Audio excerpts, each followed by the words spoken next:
Assalamualaikum warahmatullahi wabarakatuh. Perkenalkan, nama saya Umaya. Di sini saya mau menjelaskan tentang sebuah perbandingan antara sektor publik dan bisnis.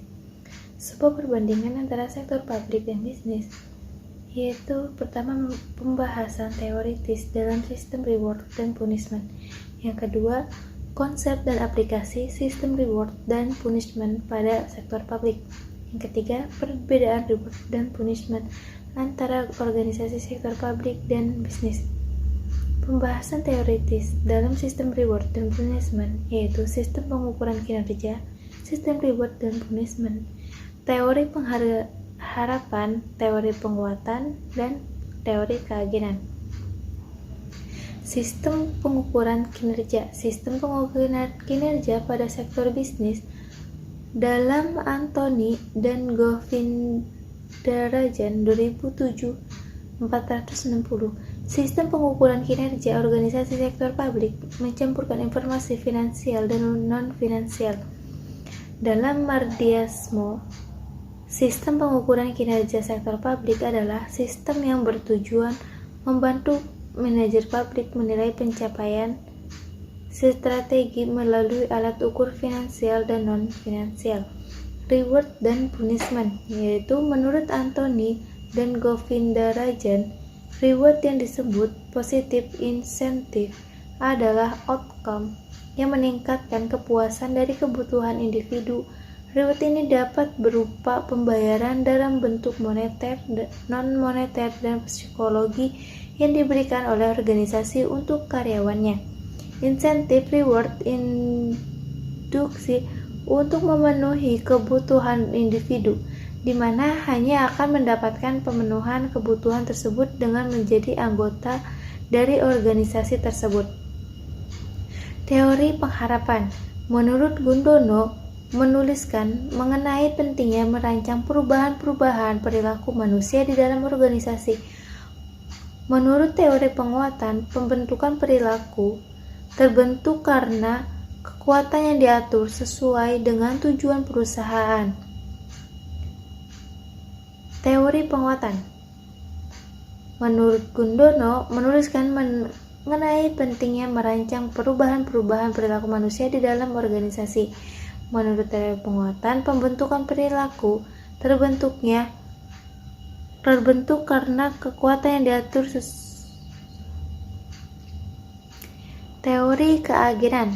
Menurut Anthony dan Govindarajan, konsep keagenan adalah hubungan atau kontrak antara prinsipal dan agen. Prinsipal mempekerjakan agen untuk bertindak sesuai dengan kepentingan prinsipal.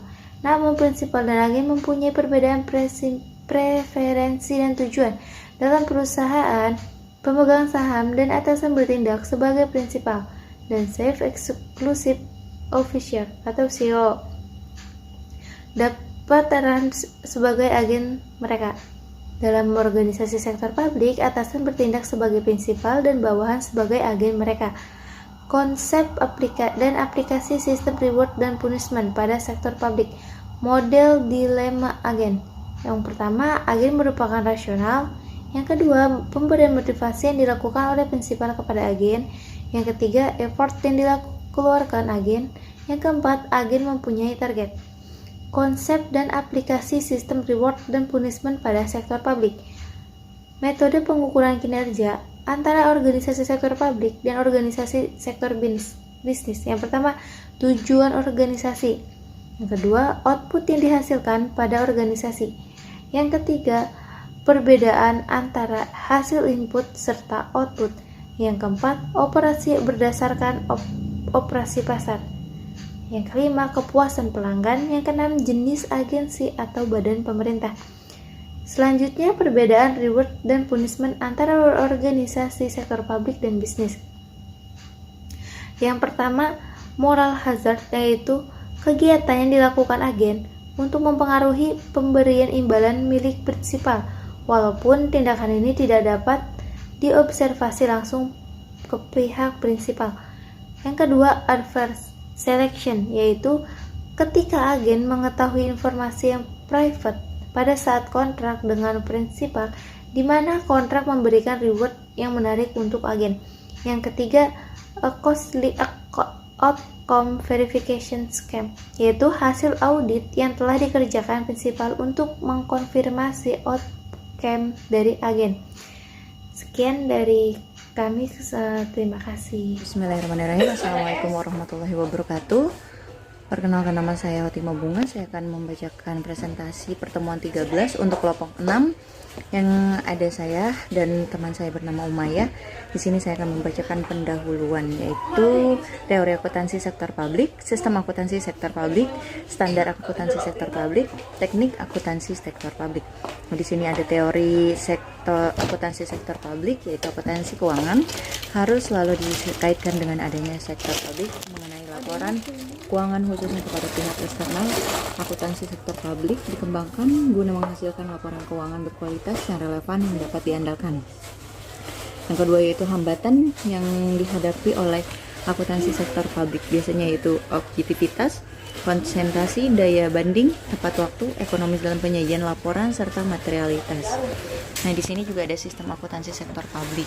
Akuntansi sebagai kegiatan jasa untuk menghasilkan data yang dibutuhkan untuk mengambil keputusan di sektor publik. Pengambilan keputusan berhubungan dengan keputusan secara ekonomi sesuai dengan serta akuntansi baik di sektor swasta maupun publik pada umumnya dibagi menjadi dua bagian, yaitu akuntansi keuangan serta akuntansi manajemen.